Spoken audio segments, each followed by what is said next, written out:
So guys, kakain ako ng breakfast ngayon. And syempre, ano pa ba ang ulam pag umaga, diba? Itlog. Pero may isi-share akong ketchup sa inyo. Kasi ketchup, diba, yung ginagamit. Every time nakain tayo ng itlog. Kasi para may lasa. So yeah.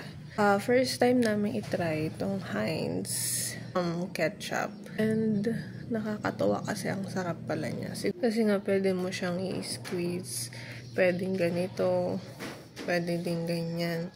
Hindi ka na mahihirapan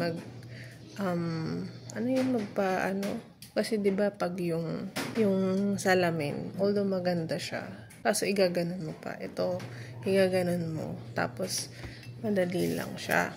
And then nakakatuwa kasi meron pala siyang sarado dyan na plastic. Yung parang filter na ewan. And gusto ko nakaganito lang siya para kapag squeeze mo, mas madali siya. And then, papakita ko sa inyo kung paano siya gamitin. Wow! Talaga ba?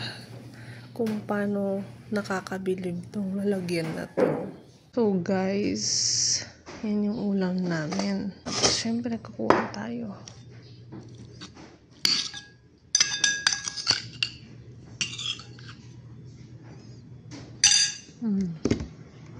Tapos kunin natin tong perfect na tomato sauce na to.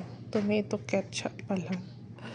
Tapos squeeze mo lang siyang ganyan. Tapos diba? Ang ganda, girl. Hindi ka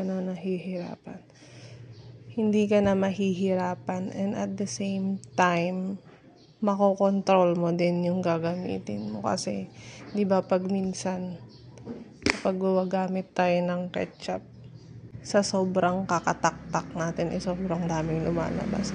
Minsan, ang konti lang din ng lumalabas. Yung lasa talaga ng ketchup na to ay masarap. As in, masarap. Yung saktong-sakto lang yung lasa talaga. So, kung gusto niyo siyang itry, bili na kayo guys. Kung gusto niyo siyang itry kasi masarap talaga siya and super convenient nito. Hindi ka na kailangang bumili pa ng another container para lang maisalin ulit to. So, yun lang guys.